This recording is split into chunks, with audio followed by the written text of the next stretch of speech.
shellfish, dogs, cats, and skunks, because those are all animals. Those animals are not meant to be eaten. They're meant to grab waste from the environment, store it, and then they die. They're not waste removal systems. They are garbage cans. So if you look at a pig or a dog or a cat or a skunk, and you might say, no one would ever eat a dog, cat, or skunk. They do in other countries.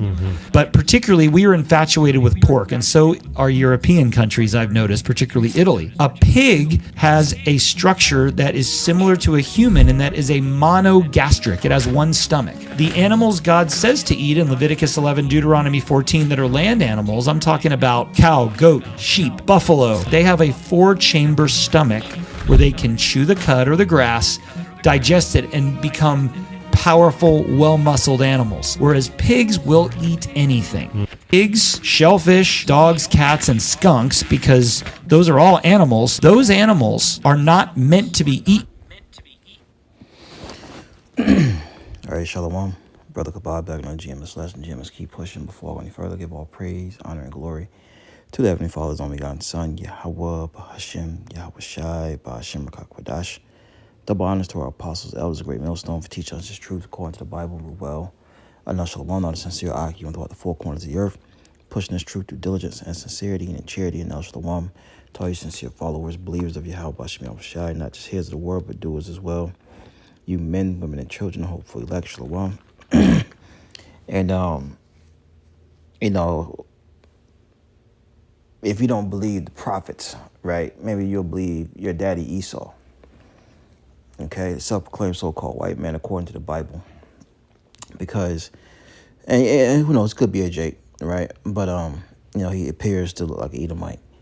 But the thing is, the Heavenly Father has prescribed for the so-called Negroes, Latinos, the Native American Indians, all right, dietary laws that we are supposed to abide by. And, people will say, well, that's not fair. We should be able to eat whatever we want. But you got to remember, the Lord made his people a little different than the heathen. All right. He gave us this word, this wisdom, knowledge, and understanding. This is Leviticus 11 and 7. It says, and the swine, though he divided the hoof and be cloven-footed, yet he cheweth not the cud. He is unclean. And like he was going into those other animals, they chew the cud, the grass. They have several different stomach chambers, all right, to where the food can be processed the right way, but not with the pig. The pig only has one stomach. All right, it doesn't sweat. The sweat stays inside of the animal. Or a dog or a cat or a skunk, and you might say, no one would ever eat a dog, cat, or skunk. They do in other countries. But particularly, we are infatuated with pork, and so are European countries, I've noticed, particularly Italy. A pig has a structure that is similar to a human, and that is a monogastric. It has one stomach. The animals God says to eat in Leviticus 11, Deuteronomy 14 that are land animals, I'm talking about cow, goat, sheep, buffalo. They have a 4-chamber stomach where they can chew the cud or the grass, digest it, and become powerful, well-muscled animals, whereas pigs will eat anything. Yeah, so they have 4 chambers, man. All right, which they're able to digest it and, get rid of it, whereas not the pig. And, like it tells you in Romans 15, the things are written 4 times, written for our learning. All right? And, at the end of the day, it's a warning, to our people. But, he did his righteous, let him be righteous still. He did his filthy, let him be filthy still. Roughly paraphrasing, all right? Still got to do these lessons for newcomers. This Leviticus 11 and 7. It says, and the swine is a pig, though he divided the hoof and be cloven-footed, yet he cheweth not the cud. He is unclean to you. Of their flesh ye shall not eat, and their carcass shall ye not touch. They are unclean to you.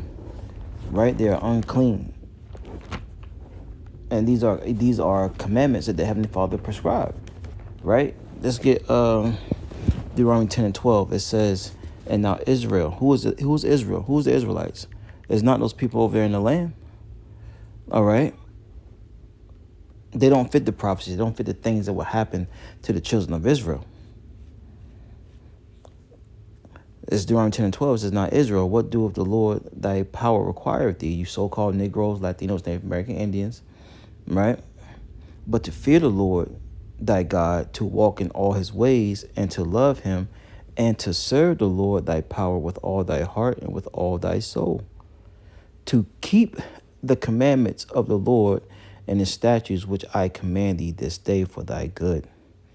So the Lord has set forth a standard for us to live by. And if you fear the Lord, you would do it, man. Let me see something here. I'm looking for something real fast.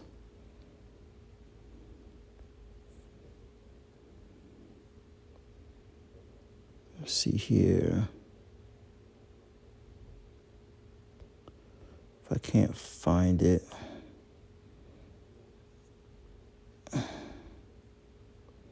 Yeah, I can't find it.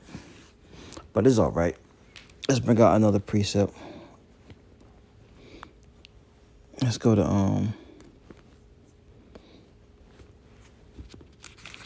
Baruch. Let's go to a quick lesson. 4. It says, and 1 says, "This is the book of the commandments of God, and the law that endure forever. All they that keep it shall come to life, but such as leave it shall die." They're going to perish. Because when you read the book of Romans, the 6th chapter, it tells you the wages of sin is death. And when you are an Israelite being partakers of these abominable foods, you're committing sin. You're transgressing against the Heavenly Father. All right? You're transgressing against what the Heavenly Father has prescribed for you. And one may say, "Oh, that's not fair. That's not fair." Well, the Heavenly Father scripted this thing up. All right? And we're supposed to be doing things his way in the latter end. I mean, always, but, how much more now with the end of this man's age, his rulership coming to an end. We're supposed to be what? Casting off the works of darkness. Let's get Romans 13:11. It says, "And that knowing the time, that now it is high time to awake out of sleep. For now is our salvation nearer than when we believe." How do we know that? Because prophecy is speaking. Okay? The hour of temptation, right? The sea hip, World War III, Jacob's trouble. These things are inching closer and closer day by day. It says the night is far spent, the day is at hand. Right? Esau's rulership is coming to an end, and our rulership is coming up. "Let us therefore cast off the works of darkness," right?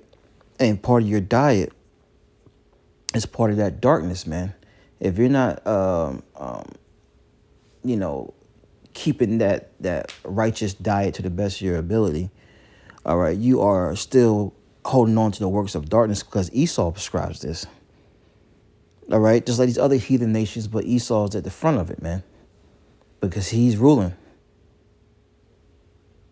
And as the king of the people, or the ruler of the city, so are the people. If Esau held in high esteem lamb, all right, bison, fish, things of that nature, everyone else would. But the fact he pushes for pork, shellfish, those things are considered delicacies, man. When shellfish used to be prison food. All right? But anyways, it says, "And let us put on the armor of light," which is this truth, this knowledge, the wisdom, the understanding of the scriptures, man.